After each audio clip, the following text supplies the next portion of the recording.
পোল্যান্ডেই অনুষ্ঠিত হবে UEFA super কাপের ফাইনাল ম্যাচ। ইউএফা সুপার কাপের ফাইনাল ম্যাচে মুখোমুখি রিয়াল মাদ্রিদ ও আটালান্টা।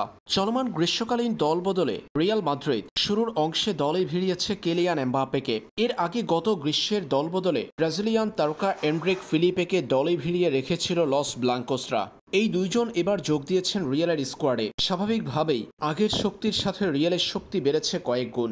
নতুন মৌসুমে রিয়াল মাদ্রিদ যে দুর্দান্ত হতে যাচ্ছে তা আর বলার অপেক্ষা রাখে না। ইউএফা সুপার কাপের মধ্য দিয়ে প্রতিযোগিতামূলক ম্যাচের যাত্রা শুরু করবে রিয়াল মাদ্রিদ। সুপার কাপের ফাইনালে মাঠে নামার আগে রিয়ালের শক্তির জায়গা নিয়ে আলোচনা করেছে ফুটবল বিশ্লেষকরা।